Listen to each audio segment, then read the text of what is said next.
በወቅቱ የእድገት ምጥቀትን የሚያመላክቱ ከአንድ አለት ተጠርበውና ተወቅሮ የተሰሩ ስነ ጥበባዊ ቅርጻቸውን እንዲሁም የስነ ስዕል ውበታቸው ማራኪ ሆኑ አድባራትና ገዳማት የሀገራችን ጥንታዊ ስልጣኔ መገለጫ ናቸው። በተለይም በትግራይ ክልል ከ200 በላይ በበዙ ጠበብት ዕውቀትና ጉልበት በአስገራሚ መልክዓ ምድራዊ አቀማመጥ ከአለት ተፈልፍለው የተሰሩ አብያተ ክርስቲያናትና ገዳማት መኖሪያ መሆኗ የዚህ ገጸ በረከት ዋና ባለቤት አድርጓታል። የዛሬ ዝግጅታችንንም በትግራይ ክልል ቆላ ተንቤን ከሚገኙ ገዳማት ወደ አንዱ አድርገናል።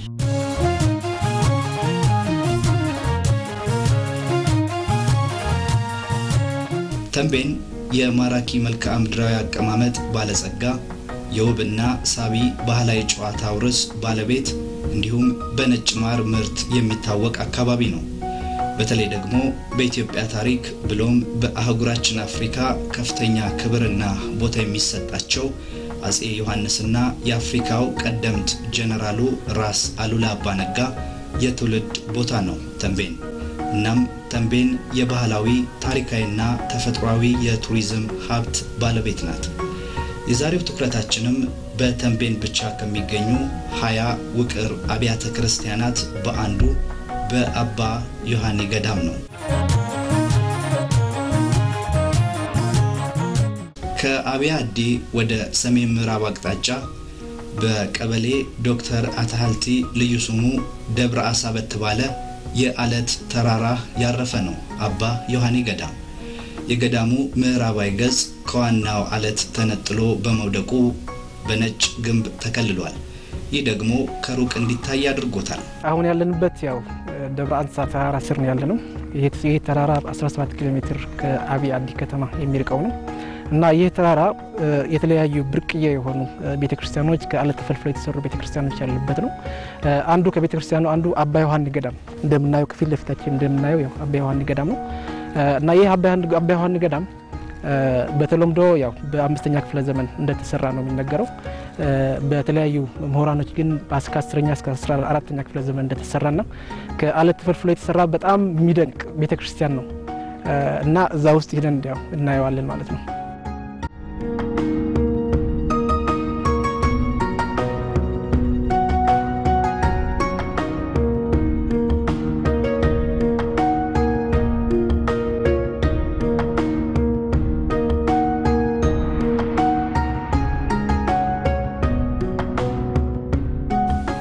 ደብረ አሳ በግምት 300 ሜትር ቁመት ያለው የአለት ተራራ ነው።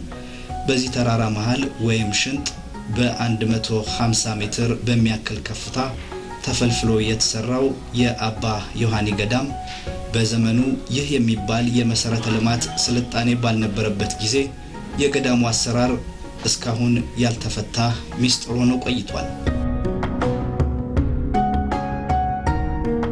አሁን የምንገኘው ያው ከ300 ሜትር ቁመት ያለው ወደ ቤተክርስቲያኑ አፋፍ ነው የምንገኘው። ያው ይህ አባ ዮሐኒ ቤተክርስቲያን ቅድም እንደነገርኳችሁ ከአለት ተፈልፍሎ የተሰራ ቤተክርስቲያን ነው እና ከተንቤን ውስጥ ወይም ትግራይ ውስጥ አሉ ከምንላቸው ውብ ቤተክርስቲያኖች አንዱ ነው እና ይህ ቤተክርስቲያን በውስጥ ያሉት ብዙ ነገሮች አሉ፣ ታሪካዊ ነገሮች አሉ። ቤተክርስቲያን ራሱ ህንጻው ስናየው በጣም ውብና ያው ለታሪካዊነቱ እስካሁን ጠብቆ የቆየ ቤተክርስቲያን ነው።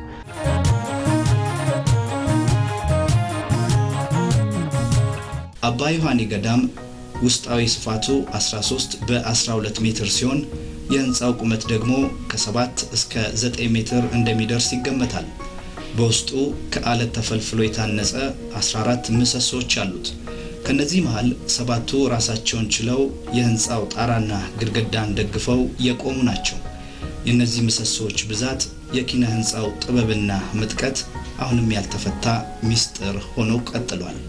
በቤተክርስቲያኑ ውስጥ ነው ያለነው እና የቤተክርስቲያን እንደምታዩት ያው ብዙ የሚያስደንቅ ነገሮች አሉት። ከሚያስደንቁ ነገሮች አንዱ የስነ ህንጻው አሰራር ነው።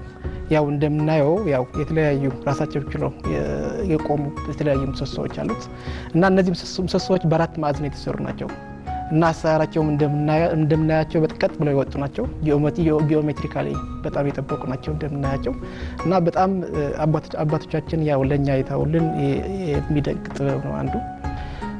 ሁለተኛ የዚህ ቤተክርስቲያን የሚያስደንቀው ምንድነው ጉልላቱ ነው። 12 ጉልላት አሉት እዚህ ውስጥ ቤተክርስቲያኑ ውስጥ ማለት ነው። እና እነዚህ ጉልላት ያው ሲሰሩ ከአለት ፍልፍሎ የተሰሩ ናቸው እነሱ ጉልላት ራሱ እና እነዚህ ጉልላቶች መስቀል ያላቸው ናቸው። የክርስቲያን ጊዜ በክርስትና ጊዜ እንደተሰራ የሚያመላክቱና በክርስቲያኖች የተሰሩ እንደሆኑ የሚያመላክቱ ናቸው።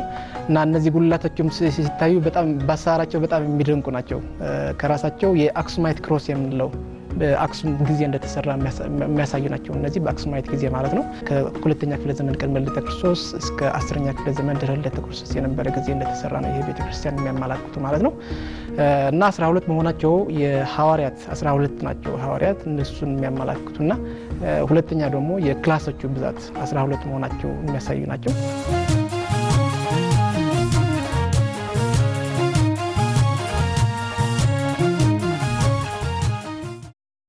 ሜትር ነው እንደምናያቸው ሰዎች በጣም ረጃጅም ናቸው።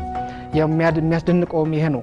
በጣም ረጃጅም ሆኖ በምን እንዴት እንደተጠረባቸውና እንዴት እንዳስጌጡ እንደምናያቸው እና በጣም ረጅም መሆናቸው መጠን እንዴት እንደሰሯቸው የሚያስደንቅ ነገር ነው ማለት ነው። ሌላ እዚህ ቤተክርስቲያን ውስጥ በጣም የሚያስደንቀው እንደምናያቸው የ12 ሐዋርያት በቅርጽ ከአለቱ የተፈለፈሉ 12 ሐዋርያት አሉ። በዚህ 6 የምናያቸው ማለት ነው። እና እነዚህ የሚያስደንቁ ናቸው እንዴት እንደቀረጿቸው ያኔ ምን አይነት ቴክኖሎጂ እንደነበርና ምን አይነት አባቶቻችን ምን አይነት ችሎታ እንደነበራቸው የሚያመላክቱ ናቸው ማለት ነው። ሌላ የዚህ ቤተክርስቲያን በጣም የሚያስደንቀው ደግሞ ስዕሎች ናቸው። የተለያዩ የጥንት ስዕሎች አሉት በጻድቃን በማርያም በመላእክት በራሱ በአባ ዮሐኒ በጻድቁ የተሳሉ ስዕሎች አሉ። እና እነዚህ ስዕሎች እንደምናያቸው ከሌላ ቤተክርስቲያን ለየት የሚያደርጋቸው ምንድነው ብዙ ቤተክርስቲያኖች በአቡጀዲድ ነው የሚስሏቸው። እዚህ ቤተክርስቲያን ግን ከህንጻው ራሱ ያው የሰሯቸው ስዕሎች አሉ። እና እነዚህ ስዕሎችም በጣም የሚያስደንቁና ጥንታዊ ስዕሎች መሆናቸው ነው የሚያሳዩ ማለት ነው።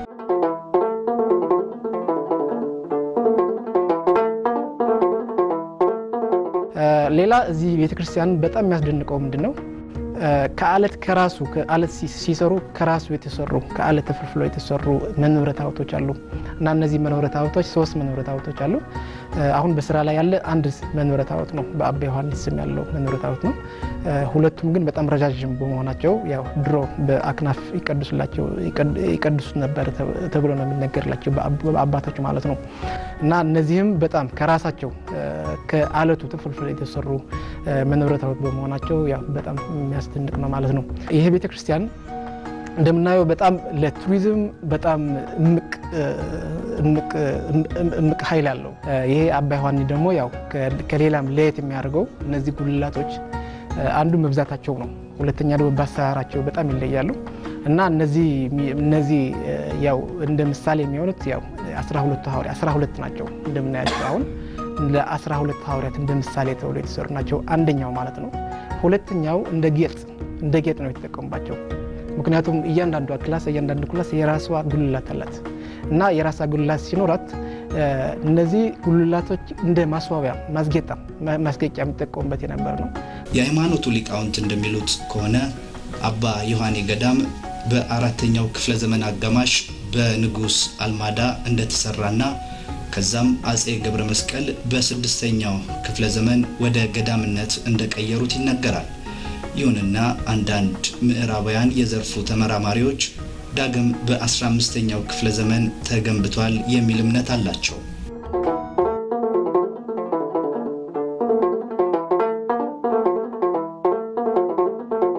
አባ ዮሐኒ ገዳም ከስነ ህንጻና ስነ ስዕል ጥበብ ባሻገር በርከት ያሉ ለጥናትና ምርምር የሚያገለግሉ የብራና መጻሕፍትና ሌሎች ንዋየ ቅዱሳን ቅርሶች ባለቤት ነው። ይሄንን መጽሐፍ የቋዳ መጽሐፍ ነው። ቀድሞ አባቶቻችን ጽፈው በእንጨት ጠርዘው ደጉሰው እዚህ ያኖሩት ነው። እስካሁን እዚህም ያገለግላል። ከወረቀት ወይም ደግሞ ከራሳቸው የነበረ ሐሳብ አስወጥተው ነው ጽፈው ደጉሰው እዚህ ያኖሩት። እነን መጽሐፍ ይህን 40 ወንጌል ነው በብራና የተጻፈ ስዕሎች አሉ። የቤተ ክርስቲያኑ ስዕል ነው። እንጨት ነው። በደንብ አድርገው ጠርበው እንጨት ነው መሸፈንያ። ቅዱሳኑ መላእክት እንደ አሳ በዛቸው እንደ አሳ ናቸው ብለው ይህንን መስቀል ያሰሩት በቅዱሳኑ እንደ አሳ ናቸው። እዚህ ያሉ ቅዱሳን እንደ አሳ ናቸው በዛታቸው ብለው ይህንን መስቀል አፄ ገብረ መስቀል ነው ያሰሩት። በአሳ አስመስለው ያሰሩት እሳቸው ናቸው። ታዲያ መስቀል ነው በአንድ ላይ ነው ያሰሩት። ስዕል አለ እዚህ ከመስቀሉ የተሳሉ ስዕሎች አሉ። ሐዋርያትና እመቤታችን ስቅለት እዚህ የተሳሉ ስዕሎች አሉ። ይህንን መስቀልም የእሱ ነው፣ የድሮ ነው። ርግብ መስቀል ይባላል። ይህንን የቆየን መዳብ ነው።